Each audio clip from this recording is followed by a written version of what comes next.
Salut tout le monde, très urgent et très chaud à la frontière entre le Mali et le Sénégal. Au moment où je vous parle, aujourd'hui, jeudi 11 septembre 2025, le patron de la DGSE française a eu une rencontre secrète avec les autorités sénégalaises. Au moment où je vous parle, c'est chaud à Kidal. Kidal est menacé. Aujourd'hui, il n'y a pas bonne nouvelle à Kidal. J'informe les autorités maliennes. Aujourd'hui, jeudi 11 septembre 2025. Aujourd'hui, jeudi 11 septembre 2025. Donc, on va donner des détails tout de suite. Allons-y avec les détails. Qu'est-ce qui s'est passé à la frontière entre le Mali et le Sénégal? Voici le patron de la DGSE sénégalaise. Voilà. Et de la DGSE française. Le patron, voilà, il s'appelle Nicolas Lemaire. Il a fait des rencontres secrètes. Concernant la situation sécuritaire, la France que le Mali a chassée, alors que l'armée malienne et l'armée sénégalaise souvent font des patrouilles à la frontière. Mais ce que moi je n'ai pas compris, pourquoi la France que le Mali a chassée, cette même France, le patron du service de renseignement français, de la DGSE français, est parti faire quoi au Sénégal?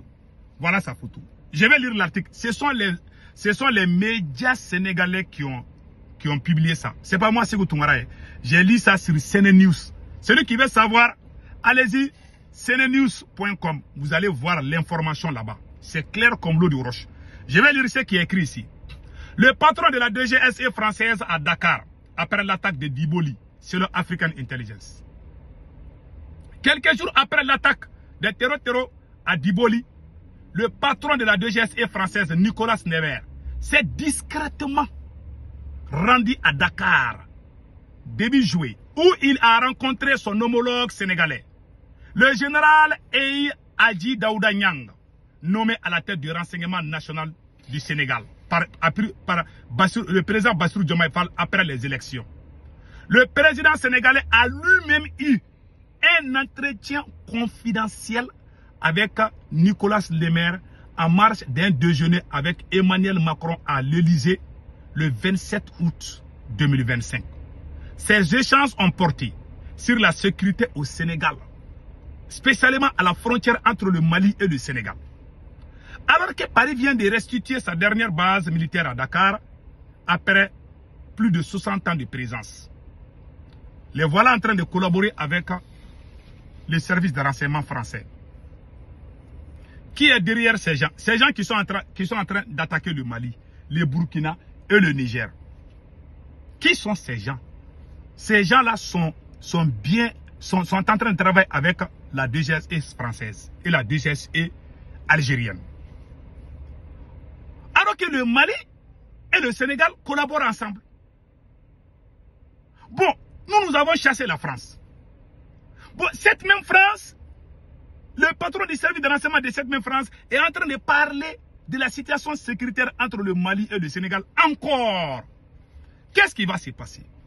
Si l'armée malienne et l'armée sénégalaise travaillent ensemble, la France va savoir leur position et la France va aller donner leur position aux gens de Iyad Agali et Amadou Koufa, les chefs terroristes. Voilà ce qui va se passer. Voilà pourquoi cette guerre ne va jamais finir. Tout le monde est unanime que c'est la France et l'Algérie qui sont à la base de ces gens-là. C'est l'OTAN. La France, l'Algérie, la Mauritanie, l'Ukraine, ce sont eux qui sont en train de travailler ensemble pour déstabiliser toute l'AES, pas seulement le Mali. Mais pourquoi les renseignements, et puis alors que l'ancien renseignement a dit que l'AES va tomber. Donc, le conseil que moi je donne aux autorités sénégalaises, il faut pas mettre la bouche de la France dans notre affaire. Il faut enlever la bouche de la France dans notre affaire, c'est pas bon. C'est la France. Tous les problèmes aujourd'hui que nous avons aujourd'hui, c'est à cause de la France. Le problème sécuritaire, c'est la France. Si vous appelez cette même France, quand j'ai vu ça hier soir, avant de dormir, je vous dis, mon sommeil là est coupé. Franchement, c'est une chose qu'il faut éviter. Si la France met sa bouche dans ça là, les terroristes vont aller faire des attaques jusqu'à Dakar, je vous jure. La France a fait 10 ans, elle a fait quoi ici? La France va vous donner quelle information que vous n'avez pas avec le Mali. Moi, j'aime le président sénégalais Bassirou Diomaye Faye. J'aime le premier ministre Ousmane Sonko. Je vous apprécie. J'aime le peuple sénégalais. Mais cette affaire-là, méfiez-vous de la France. Vous pouvez collaborer avec la France sur le plan économique. Mais les problèmes sécuritaires là, c'est la France qui est derrière. Je vous dis ça, je vous informe. Voilà ce que j'ai à dire. Maintenant, ce qui vient de se passer à Kidal, nous venons d'apprendre de mauvaises nouvelles dans la localité de Kidal.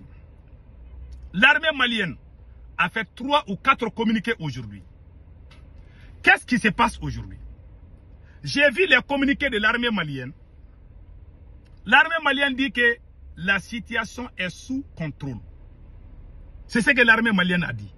Que la situation est sous contrôle. Ça, c'est ce que l'armée malienne a dit. Mais, il y a les gens, les témoins. Il y a les témoins. Parce que quand on peut aider son pays avec la nouvelle...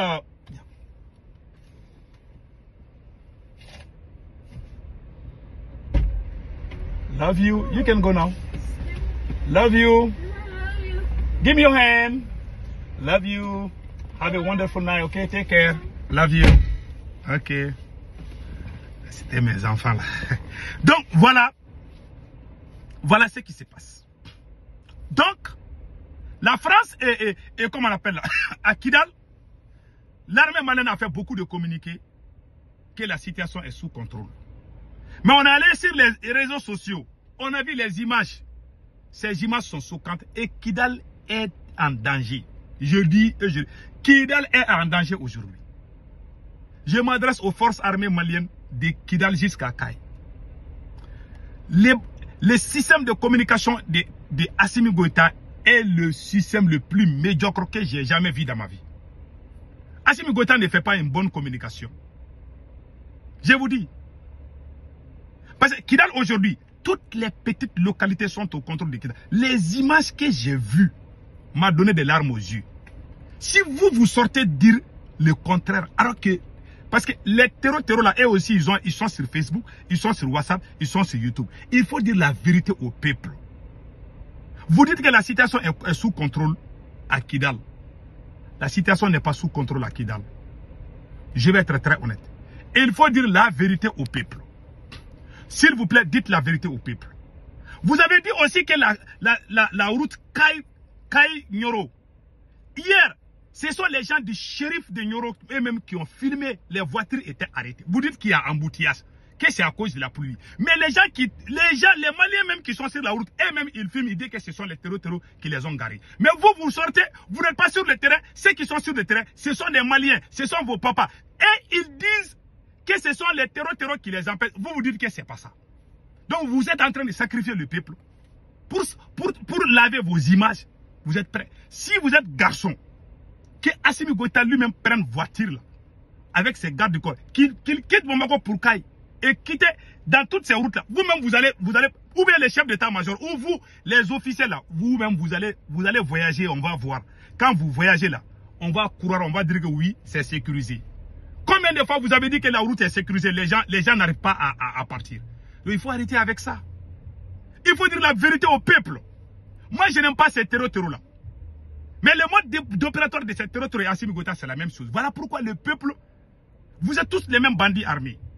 Les terroristes enlèvent les gens, les services de renseignement de Assimi Goïta enlèvent les gens. Vous êtes tous les mêmes. Même système d'opération. C'est tout. En tout cas, si vous ne chassez pas Assimi Goïta, il n'a plus la solution. On ne peut pas construire un pays avec les mensonges et les propagandes. C'est fini. Que Dieu bénisse le Mali. Ça ne va pas à Kidal. Je ne vais pas, par respect pour mon armée, je ne vais pas montrer ces images-là. Mais je soutiens. Que l'armée malienne sache que je la soutiens.